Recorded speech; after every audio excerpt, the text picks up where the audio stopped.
3 படம் ஹீரோ பண்ணுறேன். இதோட ஷூட்டிங்கில் போயிட்டு தான் வரேன். புதிய கட்சியில் சேரப்படுறது சொல்லிக்கிறேன். புதிய கட்சியில் சேரல. கட்சி தொடங்க போகிறீங்களா, முடியல போயிருக்கு, அதனால கட்சியில் சேர போகிறேன். இல்லை பெரிய கட்சி வாய்ப்பு வந்தால் கண்டிப்பாக சேருவேன். நான் தனியாக கட்சி ஆரம்பிக்கணும் ஐடியா இல்லை, சுயேட்சையாக தான் நிற்பேன். இல்லை விஜய்க்கு எதிர்த்தா அவர் எங்கே நிற்கிறாரோ அங்கே நிற்க போகணும்னு சொல்லிக்கிறீங்க. ஆமாம். அது தனிப்பட்ட முறையில் நிற்பீங்களா, கட்சியில் நிற்பீங்களா? தெரியல. வாய்ப்பு கிடைச்சா கட்சியோடு நிற்பேன், வாய்ப்பு கிடைக்கலன்னா தனியாக நிற்பேன். கட்சியில் போய் என்ன தான் சார் உங்களுக்கு வாய்ப்பு கொடுப்பாங்க? எப்படி சார்? கட்சியில் போய் என்ன இருந்தாலும் உங்களுக்கு 26 சட்டமன்ற எலெக்ஷனில் வாய்ப்பு கொடுப்பாங்க. அதாவது நான் கட்சியில் இணையணும், சீட்டு வாங்கணும் அந்த எண்ணத்தில் நான் சேரல. என்னுடைய கருத்தை நான் சொல்கிறேன். அதாவது ஒரு நாட்டினுடைய முதல்வர் ஒரு 50 வருஷம் பாரமிக்க ஒரு கட்சி ஆரம்பித்து இன்றைக்கி பாரம்பரியமாக முத்தமிழ் அரசு டாக்டர் கலைஞர் அவங்க 5 ட்ரிப்பு சிஎம் ஆகிருந்த அந்த வம்சம் அந்த குடும்பத்தில் 10 வருஷமாக காத்திருந்து இன்றைக்கி சிஎம் அமர்ந்திருக்காரு. 4 வருஷம் கடந்துட்டார், இன்னும் 1 வருஷம் இருக்குது. அந்த சூழ்நிலையில் அவருடைய புதல்வன் மாண்புமிகு துணை முதலமைச்சர் உதயநிதி ஸ்டாலின் அவர்களும் கட்சியில் பெரிய பொறுப்பெடுத்து இன்றைக்கி நாட்டை வழிநடத்தி சென்றிருக்காங்க. அசால்ட்டாக ஆட்சி விட்டு விலகணும், ஆட்சியை கலைப்பேன், இது மன்னர் ஆட்சி அப்படிங்கிறாங்க. அதெல்லாம் ரொம்ப தவறான கருத்து. மக்கள் ஆட்சி இது. அப்படி இல்லாமல் 40 தொகுதியிலையும் டெல்லியில் உட்கார வைப்பாங்களா? அதனால் வார்த்தைகள் அதாவது ரொம்ப இதாக பேசுகிறாரு. அதை வன்மையாக நான் கண்டிக்கிறேன். இப்படிலாம் பேச வேணாம். ஒரு நாட்டு நம்ம நாட்டு முதல்வர் நம்ம அவரை பக்குவமாக, சார் இந்த மாதிரி இவ்வளோ குறைகள் இருக்குது, எங்களுக்கு இதை செஞ்சு கொடுங்க, நான் ஒரு கட்சி தலைவர் அப்படின்னு முதல்வரை பார்த்தா கண்டிப்பாக செய்வார். அதே இடத்துல நான் இருந்தால் நான் அதை தான் செய்வேன்.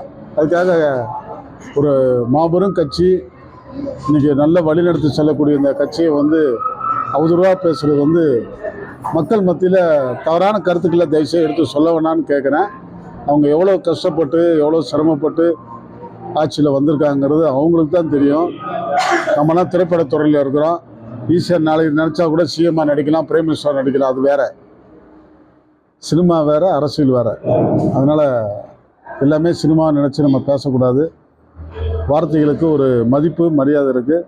நம்ம வரக்கூடிய ஒவ்வொரு வார்த்தைக்கும் ஒரு உயிர் இருக்குது. அப்படிப்பட்ட அந்த உயிரான வார்த்தையில் நம்ம தமிழக முதல்வரில் தயவு செஞ்சு நீங்கள் மரியாதை கம்மியாவோ பேர் சொல்லியோ அவதூறாக தயவுசெய்து பேசாதீங்க. உங்களை மன்றாடி நான் கேட்குறேன். ஒரு கூட பிறந்த உங்களுடைய விஜயோட அண்ணனாக கேட்குறேன், வேணாம்.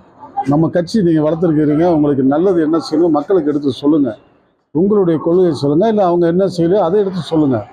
அதை விட்டு தேவையில்லாதான் பேச வேணாங்கிறது என்னுடைய தாழ்மையான வேண்டுகோள். தம்பி விஜய் அவர்களே, ஜோசப் விஜய் அவர்களே, உங்களை நான் மன்றாடி கேட்டுக்கிறேன். தயவுசெய்து அந்த மாதிரி நீங்கள் பேசாதீங்க.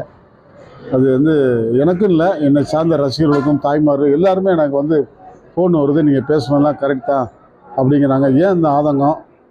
முதல்ல தட்டி கேட்டது நான் தான். அதுக்கு பின்னால் எத்தனையோ பேர் கேட்குறாங்க. அது இப்படி ஒருத்தராக கேட்கும்போது அவருடைய மனநிலை ரொம்ப வேதனைப்படுங்கிறது எனக்கு தெரியும். அவர் கட்சியை கட்டுக்கோப்பாக வச்சுருக்காரு. அவங்க நிர்வாகிகள்லாம் ரொம்ப அமைதியாக இருக்கிறாங்க, யாருமே கண்டனம் தெரிவிக்கலை. அதனால் ஒன்றும் பிரச்சனை இல்லை. சொல்கிறவங்க 1000 சொல்லுவாங்க. எனக்கும் தம்பி விஜய்க்கும் தான் மனக்கசப்பு ஒழியா மற்றபடி ரசிகர்களுக்கோ அங்கே உள்ள கட்சி நிர்வாகிகளுக்கோ எனக்கு எந்த விதமான மன உளைச்சல் யாருமே இன்னும் கொடுக்க மாட்டாங்க. எனக்கு தெரியும், தம்பின்னு சொன்ன பிறகு யாருமே என்னை பேச மாட்டாங்கன்னு நம்பிக்கை. நான் யாருக்கும் பயப்பட மாட்டேன். எதாக இருந்தாலும் துணிஞ்சு பேசுவேன். உங்களுடைய மன கஷ்டத்துக்காக நான் சொல்லலை. நம்ம முதல்வர் யாராவது நீங்களும் இல்லை, யாருமே பேசக்கூடாது. எந்த முதல்வர் இருந்தால் தயவுசெய்து பேசாதீங்க. மக்களால் தேர்ந்தெடுக்கப்பட்ட ஒரு அரசு, மக்கள் ஆட்சி, அதுக்கு நம்ம மரியாதை மதிப்பு கொடுக்கணும். வரக்கூடிய எலெக்ஷனில் கண்டிப்பாக திமுக அமோக வெற்றி பெறும். அவர் தான் சிஎம் ஆவார். நல்லாட்சி கொடுக்கும்போது கண்டிப்பாக கூட நின்று ஆதரவு கொடுப்பேன். அது எனக்கு ரொம்ப மன நிறைவாக இருக்குது. முதல்வர் எனக்கு ரொம்ப பிடிக்கும். ஐ லவ் யூ தமிழக முதல்வர் மாண்புமிகு முதலமைச்சர் ஸ்டாலின் அவர்களுக்கு நான் என்றைக்குமே அவரை மானசீகமாக நேசிக்கிறேன். செய்திகளை உடனுக்குடன் தெரிந்து கொள்ள உடனே சப்ஸ்கிரைப் பண்ணுங்க.